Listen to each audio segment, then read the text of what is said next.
Representation matters. This is not like a gay versus Christian issue here. All we wanted was just a space, and we created one. Being open about who they are and not fearful about who they are. From what I understand, a lot of students are really excited and thankful. Regardless of my sexual orientation, I can contribute to this community in multiple ways. Thanks for joining us tonight. I'm Joey Horta. And I'm Paige Ellenberger. Tonight we are recognizing Pride Month, a time to learn about the LGBTQ plus community's rich history and those who inspire by bringing harmony to the community. Over the next half hour, we'll celebrate the triumphs and challenges our neighbors are facing and the steps to overcome them. We'll also elevate diverse voices in celebration of Pride Month across Central Texas and the Brazos Valley. Pride Month began as a way to commemorate the Stonewall Riots and to recognize the impact of the lives, history, and culture of the LGBTQ plus community. The Stonewall Riots started June 28, 1969, when LGBTQ customers of the Stonewall Inn in New York City resisted police raids on their bar. The first official Pride event would be held in the city the following year. Since then, the Pride movement has continued to fight for gay rights here in the U.S. and across the globe. Currently, being LGBTQ plus is illegal in 34 countries, and in 12, it's punishable by death. Right here at home, the Waco Pride Network fosters the LGBTQ plus community by uniting, promoting, commemorating, and celebrating it. Since 2019, the organization has committed itself to holding community events throughout the year while also engaging with educational institutions in the Waco area. One of its biggest events is out on the Brazos Pride Festival. It strives to be a cultural celebration of the greater Waco LGBTQ plus community. You know, the city's undertaking some really great efforts around equity and economic development and just making it explicit that queer voices and queer issues will be included in those conversations. But yeah, those kinds of steps could really help people feel that that this city is a welcoming and affirming place. And I think that's really critical, not just to the LGBTQ plus community, but also to Waco as a whole. The events provide community engagement while also acknowledging issues. The organization also helps grow physical spaces for use by the LGBTQ plus community, identifying accessible, safe spaces and resources. It's not often talked about, but the LGBTQ plus community has a rich history in Central Texas. On April 11th, 1953, more than 60 people were arrested when several men gathered for a wedding in Waco. Vows were never exchanged. Tommy Jean Brown was arrested while dressed in drag, wearing a traditional white wedding dress. Unknowingly, history was made on that day. It was the first attempt at a gay wedding in the area. In 1977, the Waco Citizen published a series of articles titled Gay Life in Waco. They highlighted LGBTQ people, their lives, and their struggle. 26 years later, in 2003, a Baylor student came out to his friend. Later that year, he lost his scholarship. But this year, for the first time, LGBTQ plus students at Baylor are now able to celebrate Pride Month, knowing there's an official space for them on campus. 25 News reporter Andrew Lamparski caught up with the president of the all-new PRISM organization, who's thanking the work of the LGBTQ plus students that came before them. Lord Duncan is making history as the first ever president of a chartered LGBTQ plus student group at Baylor. I don't even know if I can put it into words. I'm absolutely elated. The organization is already getting its feet off the ground, hosting interest meetings at the end of this school year. From what I understand, a lot of students are really excited and thankful, at least the ones that have spoken to me. They want more information. They want to know how they can get involved. As a chartered organization, the group will have access to university support and resources. But it wasn't an easy road to PRISM. This is not like a gay versus Christian issue here. This is a place for Baylor to exemplify their Christian commitment and their mission towards love and justice through this manner. The university regent's opening the door to an LGBTQ plus organization for the first time in 2021. While still maintaining the university's Statement on Human Sexuality, which reads, "It is thus expected that Baylor students will not participate in advocacy groups which promote understandings of sexuality that are contrary to biblical teaching." Duncan is mindful of the work it took to get here, thanking the efforts of previous students like unofficial LGBTQ plus group Gamma Alpha Upsilon or Baylor Gay. Regent decision wouldn't have been something that was kind of possible without the groups before PRISM putting in that work and kind of advocating for themselves. Duncan says while they expect some pushback, the welcome to PRISM has been warm so far and looks forward to a fresh start for LGBTQ+ students in the fall. Being able to find a spot where they feel like they can connect with people and find resources that are, for them, I think it's overwhelming almost. The flag you see behind us represents the LGBTQ+ community, and it's changed over time. So is the language. L stands for lesbian, a woman emotionally, romantically, or sexually attracted to other women. G stands for gay, used to describe men attracted to the same sex or anyone attracted to the same or similar genders. B stands for bisexual, people attracted to more than one gender. T stands for transgender, those whose gender identity and/or expression differs from cultural expectations. Being transgender does not imply any specific sexual orientation. Some non-binary people identify as trans, while others do not.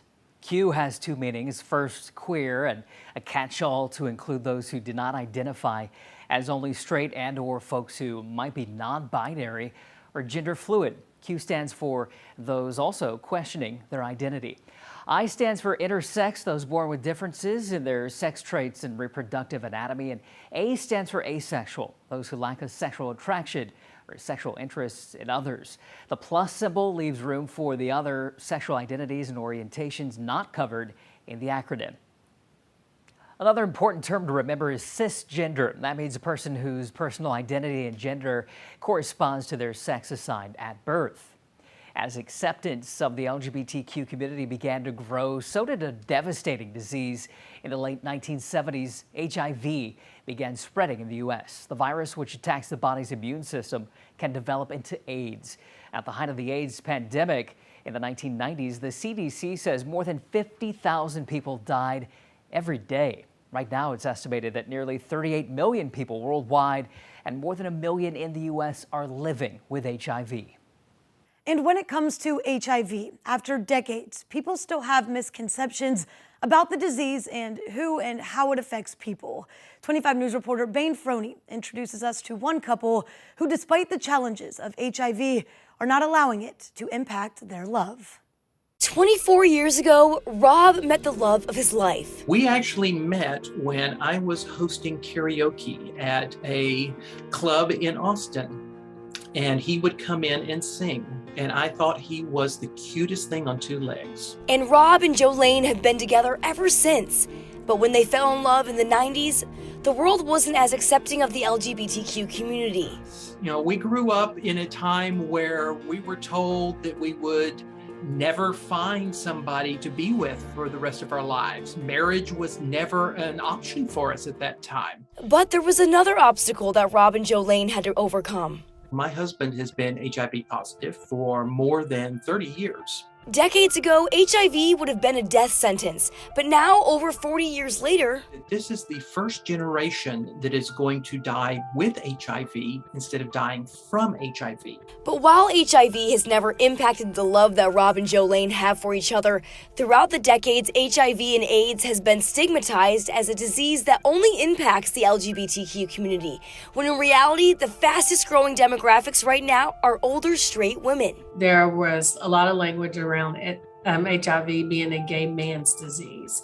While it's true that the majority of new infections are between men that have sex with men, there are some women that are at high risk for getting HIV, including Black women in our communities. Viruses don't pick and choose who gets it. But the stigmas don't stop there. There's still a stigma around if I shake hands with someone who is HIV positive, I might get it. Or if I share a fork with them or even share a hug with them. In reality, HIV can only be transmitted through sexual intercourse or sharing needles. The CDC says that as long as their viral load is undetectable, it is physically impossible for them to give HIV to someone else. And for the couple, HIV has never changed how they felt about the other. And so we are living every day with HIV in our world. But HIV is not our entire world. The Waco-McLennan County Public Health District wants to make it easier for people to get tested for HIV and to get the support they need. For anyone who's currently living with HIV, the health district offers case management, housing assistance, utility assistance, and can also coordinate medical care. For more information, contact your local health district. During the AIDS crisis, the FDA restricted gay men from donating blood over concerns of spreading HIV. But despite being reduced, some restrictions remain all these years later. Back in 2015, the restrictions were lowered to a year, but during the pandemic, it was lowered further to 90 days. Josh Tutt with the Pride Community Center in the Brazos Valley says the restrictions caused blood banks to miss out on essential donations. During the Pulse nightclub shooting, in Orlando, Florida, years back, where our own community was not able to be there for our own community, and there are just some stark moments in time like that where those policies are really shown for as hurtful as they can be. The Biden administration says it's committed to ensuring the FDA's decision is science-based and not based on a stigma. Other groups who are disqualified from donating include people who have gotten piercings or tattoos within 90 days. Coming up, a dedication to inclusion. How 2 local shops are teaming up with one organization to make sure their transgender customers feel at home.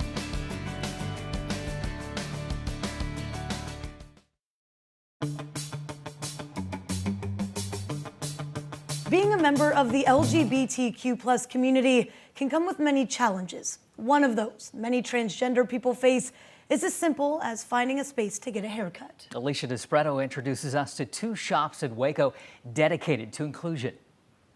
Visiting a salon can be a therapeutic experience for many, but for members of the LGBT community, that's not always the case. A lot of stories that you hear are people who are forced to keep their hair shorter, or they're not allowed to express any type of color in their hair. While hair can be a great way to express yourself, for transgender people, that expression is often prevented. That's where Strands for Trans steps in. Anywhere you go, you want to feel comfortable and like you're welcome. So anything I can do to make other people feel welcome, why not? Danielle Jimenez owns one of just 2 shops in Waco registered with Strands for Trans. The nationwide group pushes for a future of acceptance. The goal, to bring people together to create more trans-friendly barbershops and hair salons. I was surprised the first time that I heard, somebody say like, oh, I have a hard time finding a barber, or I've had bad experiences with barbers, whether it's from the barber, whether it's from, like clients like staring at them. Hairdressers can register their shops through the Strands for Trans website, which then serves as a platform to find LGBT-friendly locations. Everyone gets treated the same. I don't judge people or anything. Honestly, when you sit down in my chair, I just want to do your hair. So if you don't want to tell me anything else and you're just like, I want my hair to look like this, that's what we're gonna do. Catherine Rickard said it was a no-brainer to register her shop, and she hopes it helps Waco become a more accepting community. Strands for Trans is cool, and the fact that I can put LGBT friendly on my Google page, I almost feel like I shouldn't have to do that. Like, just worrying about being comfortable going in somewhere, that's not something people should have to worry about. The 2 said they hope to see more people follow their lead and register in the area.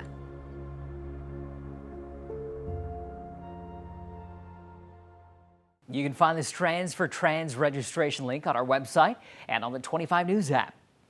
Several states, including Texas, have filed bills setting limitations on the LGBTQ+ community. Half of those bills target transgender people. They include Florida's so-called Don't Say Gay bill, which limits discussions on LGBTQ+ issues in classrooms for students 3rd grade and under. Then there's our state's transgender sports bill, which requires kids to play according to their biological sex and not their gender identity. There's also Governor Greg Abbott's directive, which classifies gender-affirming care for kids as child abuse. Supporters say these measures are meant to protect children from making life-altering decisions. Important to note that these hormones, puberty blockers, and even the procedures themselves are permanent procedures and medications that can have life-altering effects for that child's life. To make these decisions before the child even has full cognitive ability, before that child even knows what they fully want, is very dangerous. But critics against these bills say statistics show that LGBTQ+ kids are at a higher risk of suicide. We know from so many studies, from so much information about the risk that trans kids are under when it comes to bullying, when it comes to suicidality. According to a survey done by the Trevor Project, about 45% of LGBTQ+ youth considered suicide. 14% have attempted suicide within the past year. Lesbian, gay, and bisexual people are twice as likely to experience a mental health condition, and for transgender people, that number is even higher. Still ahead, a group of Aggies living their truth, how they're staying strong even though A&M is no longer funding their event. Plus, freedom from fear, how a Bryan gay bar is providing a safe space for the LGBTQ+ community.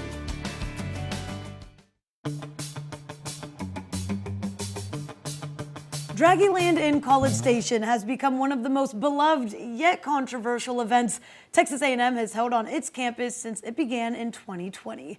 But the LGBTQ+ community says it didn't feel welcomed until this year. KRHD News reporter Brittany DeFran explains how some people feel about taking one step forward and 5 steps back.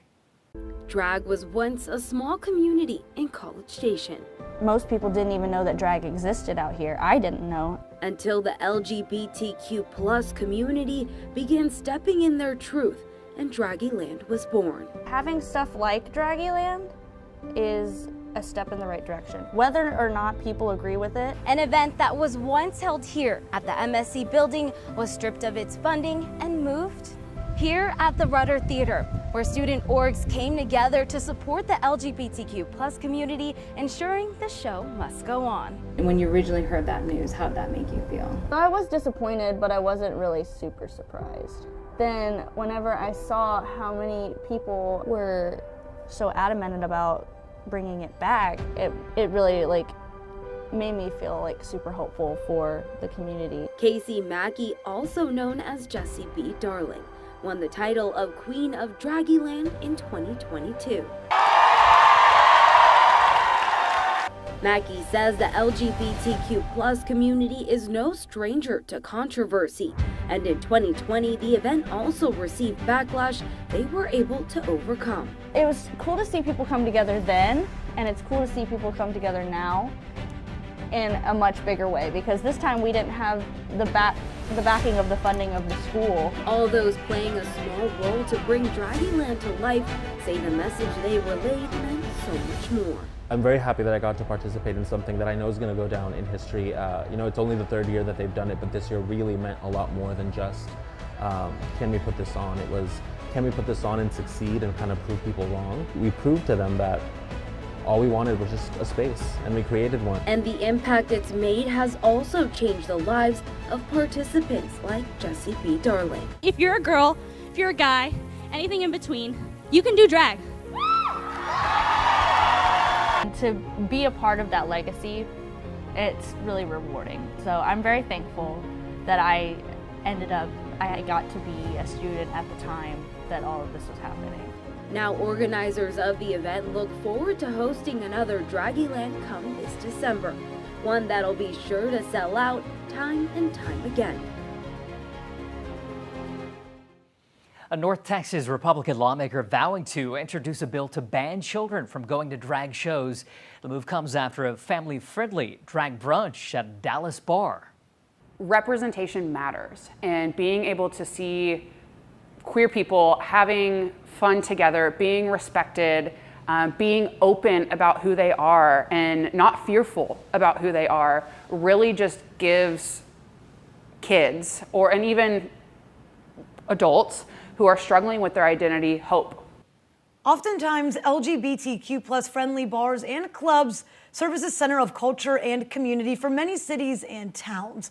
But the smaller the community, the harder it can be to find these type of spots. However, in historic downtown Bryan, one spot that's been around for nearly 20 years is a safe place no matter who you are or what you identify as.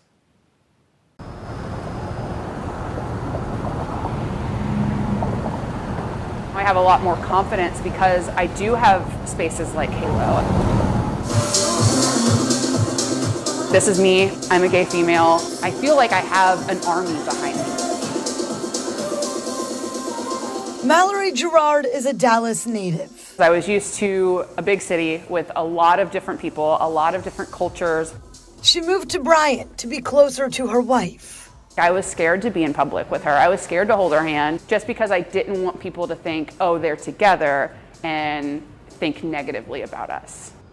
She remembers a town with limited options for those who identify as LGBTQ+. It's a community that they're unfamiliar with, so they're afraid.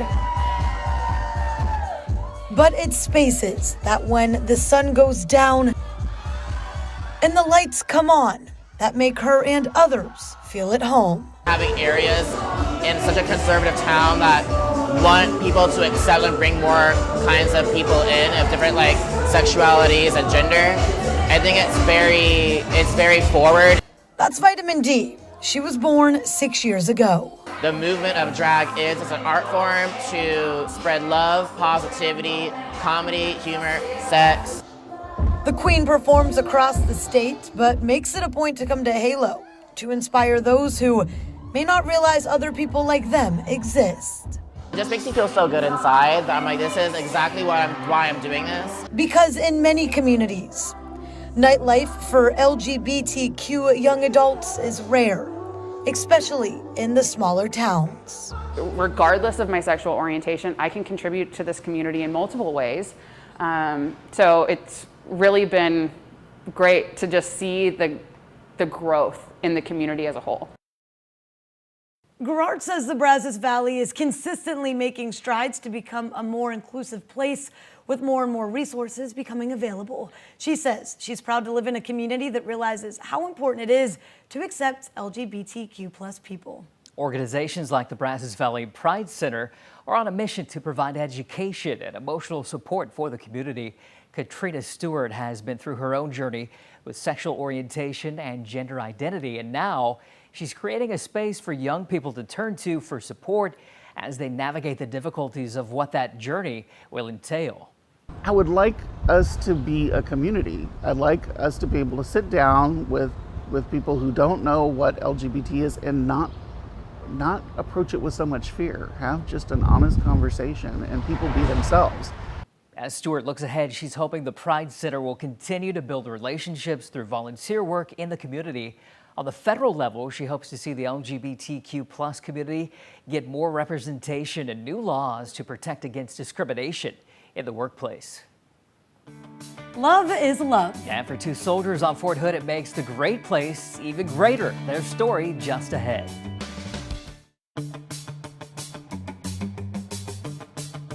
Everyone has their own timeline when it comes to coming out, but for those who've taken the oath to serve their country at one point, they were forced to hide who they are, fearing they could be discharged from the military. Arleah McNeil caught up with one couple at Fort Hood who shares their personal experiences as a gay couple in the Army. Patriotism and pride I get excited about putting the uniform on every day. Are the foundation of our military. I'm very proud to be following in my father's footsteps. I tell them like being in the military is, to me it's the best job ever. But pride in oneself wasn't always celebrated. Don't ask, don't tell. It was a policy that prohibited lesbian and gay soldiers from disclosing their sexuality. There were days that either I would lock myself in the room, I would cry, and I didn't know that at the time that was also causing my depression to kick in even more. Chief Warrant Officer 2 Zachary Woodall Cowens swore to protect this country, no matter how much of himself he had to hide. Being called every name in the book, and people thinking it was a joke to say, oh, that's just so gay, but not knowing that that was actually very offensive to me. After years in the dark, Cowens found his light in Captain Richard Hennebrey. He understood what I was going through with my depression and suicidal thoughts as well, and he said that he got me. With Don't Ask, Don't Tell in the rear view, in 2019, Hennebrey and Cowens tied the knot after years of dating with support and love from their families. And I don't throw it in their face, but if they ask how my spouse is doing, I always make a point to say, "Yes, my husband's doing great, and thank you for asking." The couple are now stationed at the Great Place. It's so normal. I have leaders coming up to me all the time and soldiers asking me how my family is doing, to include my amazing husband. Both in leadership roles, living their truth. The days that I thought I wasn't going to wake up, the days I didn't want to do anything, seeing how the Army has changed and how they have evolved and started accepting it more has made me realize, yes, instead of laying down and rolling over and dying, I decided to stand up and stay strong and keep fighting. As they navigate through life like any other married couple. Do y'all have any fights? Yes, we fight all the time. At home, like, rank doesn't matter, so I can't win. They hope to lead and inspire other soldiers. That one question that you ask that soldier that is struggling is the one question that can get them to open up and tell you everything that you want to know. Remember that you're not alone out there. You have people like us that you can come to and talk to anytime. To wear their uniform with pride. The road to marriage equality has been a long one. The fight to legalize same-sex marriage started in the 1990s. In 1996, the Defense of Marriage Act was signed into law, making it legal for states to deny marriage equality. In 2003, the Supreme Court struck down sodomy laws. 10 years later, the Defense of Marriage Act was ruled unconstitutional. And just 2 years after that, in 2015, same-sex marriage became legal at the federal level. We want to thank you for joining us in celebrating our pride, to acknowledge and celebrate our differences and recognize those who are fighting for a better tomorrow for everyone. To learn more about these stories you've seen here tonight, as well as the resources available in your community, be sure to visit our website, kxxv.com, and click the Celebrating Our Pride tab. Thank you, and have a good night.